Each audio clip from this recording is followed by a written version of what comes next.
The final page. Yeah, that just happened. Knowing Oda, I believe we're probably not going to get to see the full extent of what happened, and if we do, it's probably not going to be for a very long time. But I will say this, though. It doesn't say Dragon was defeated, or his army.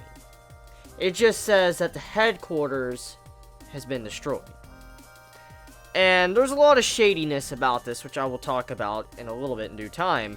But I just want to say, that final page, I did not expect that. I did not fucking expect that at all. After walking into this chapter, reading it with all this great content we're getting with all these different leaders of different countries, and how they're all meeting up, I didn't expect to see something like that. That was just like, holy shit. I didn't expect to get any information about Dragon and Blackbeard once again. But saving that for the later part of this video, let's talk about the core content. So, talking about Luffy, the Straw Hats and stuff first before I get into the leaders. So, Luffy, he gets attacked by Carrot in this chapter, and that moment was fucking hilarious. I laughed my ass off, good comedy there, but also Carrot and her interaction with the crew.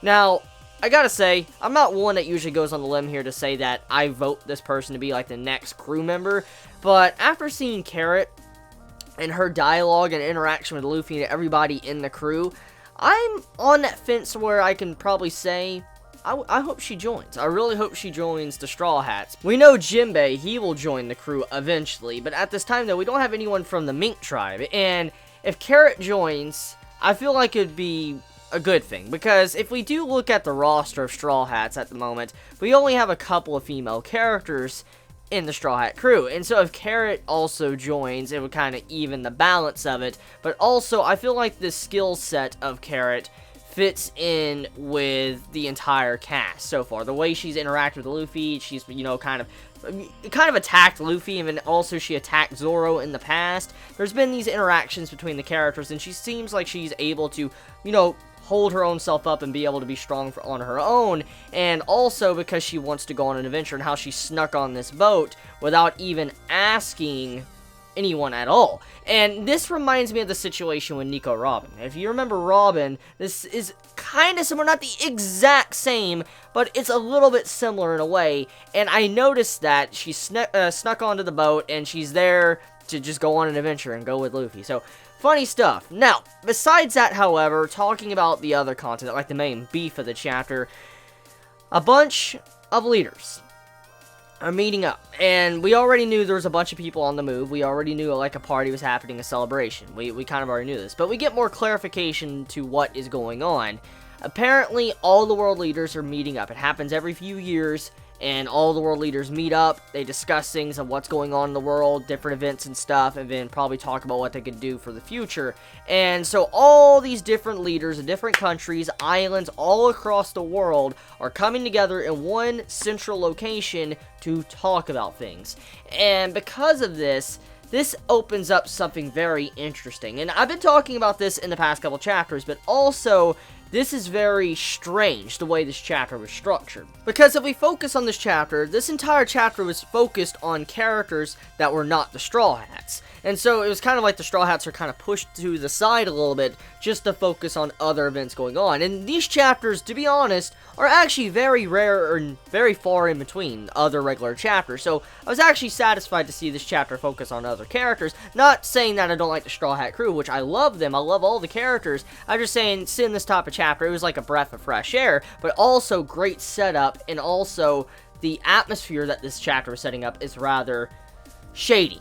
Let's talk about this. For one, besides all this happy-go-lucky moments throughout this chapter, you know, Vivi, she's going on an adventure pretty much, going to a party, she's meeting up with other leaders of different countries. Yeah, Shirahoshi, she's also going out, and this is a very good step because we know what Fishman Island Arc's, you know, entire meaning was, and her going there makes you wonder exactly the position of fishmen, how is she going to represent them, but also, you know, what happens if the, you know, the world nobles and stuff find out that Shirahoshi is Poseidon, a fucking ancient weapon. What's going to happen if they find that out? Do they know about that already? And then on top of this, too, I mean, you have to factor in all of these different countries that know Luffy or the Straw Hats and stuff and have been saved, so it's going to complicate a lot of things when it comes to the round table. And then on top of that, with the ending part of the chapter with, you know, the headquarters of Dragon's Revolutionary Army being destroyed, it adds a different tone to this chapter, a different meaning. See, if that wasn't shown in this chapter, I wouldn't have been talking about it, but I have to talk about it now.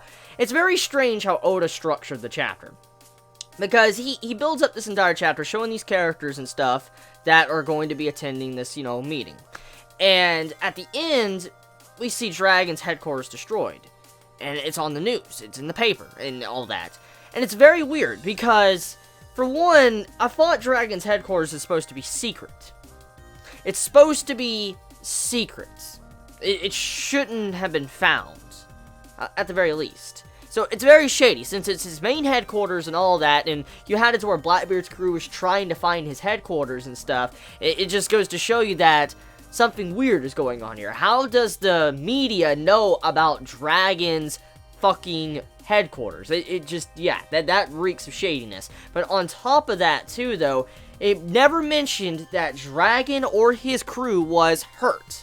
It just says the headquarters. So, there's a possibility Dragon just said, fuck this base, and just left, or something else is going on here. Falsifying media. Possibly. Maybe. On top of that, though, let's just go on a limb here to say, let's just say that this was somehow told in the news, the press, okay? Who told it? How? How did this happen? Unless Dragon had a spy already amongst his revolutionaries, I believe it might fall onto Blackbeard. Now, this is the strange thing, because Blackbeard's angle right now is something very shady, and we don't really understand where he's coming from, because right now we know he wants, you know, One Piece and stuff, but we don't know exactly his entire perspective. And when you look at it like this, he's kind of done something similar in the past, if he is connected to this at all. For instance, let's look at Ace. Ace in the past, when he fought Blackbeard, Ace was given up to the world government, and then we saw what happened to Ace. And it was thanks to Blackbeard causing this. Now, what if Blackbeard told the media in some way about what he did to the headquarters of Dragon's Revolutionary Army? Maybe Blackbeard is trying to build up his fame. That's a possibility, because Blackbeard has been shown to do this before. But, what kind of message does this send? That is the big question. Why would he do this? Well, for one, let's think about this. Blackbeard, he is a Yonko. He's an emperor, and so that automatically makes him against the world government. And, I mean, already what he's done already makes him an enemy. But, I mean, still, if he wasn't, he just became a Yonko, and he never had any connection to Ace or anything, it still is a point that he's a Yonko, so he's automatically a big threat to the world government. And if he was to, say, attack, you know, Dragon in his army or his headquarters and devastate it completely, it sends out a message to the general public. For instance, it lets everybody know that Blackbeard has just fucking wrecked the headquarters of the revolutionaries. And that is an insane feat, because think about it. Dragon is one of the most wanted men on the entire world. And he has constantly been a thorn in the side of the world government for a very long time. And if someone like Blackbeard, that has recently started building up his fame, comes in and does such devastating damage to the revolutionaries, it's sending out a message that if he can do something like this to someone so powerful, he can do that to the world government. So he's sending out fear, a message to them. Don't fuck with me. That's pretty much what Blackbeard might be doing. So regardless, that's what I feel like that entire media coverage is supposed to be for Blackbeard. Now, when it comes to whatever's going on behind the scenes, something is shady here, because I just don't believe the media would have found out that soon, unless Blackbeard said something, or something else is going on here, unless there was a spy among the revolutionaries. I have no idea. So, talking about other things that can be going on here, since Dragon's crew wasn't hurt and all that, there's a possibility, since all the, you know, the nobles and royalty and all that are meeting up in one central location, what if Dragon is planning an attack against them to murder everybody, or take them hostage, or something like that? Because we know Dragon was assembling all his leaders together, all his main leaders into one place. So, he's planning something fucking big. And so, for that, there's a possibility he's going to where everybody else is going, and he's going to attack. So, think about that. There's a possibility Dragon's going to get acquainted with, other people that Luffy has met and built bonds with. Now, getting off of, what Dragon might or may not do, let's talk about the situation with, the meeting. So, all these nobles are meeting together. They're discussing shit. And, as we know, a bunch of characters we saw throughout this chapter were characters we have met before. For instance, we get to see a look at, Sabo's adopted brother, or stepbrother, and, oh my god, what... dislike that. I've disliked him since I saw him in the fucking anime and manga the first time. I've disliked him. I fucking can't stand that fucking character. I can't.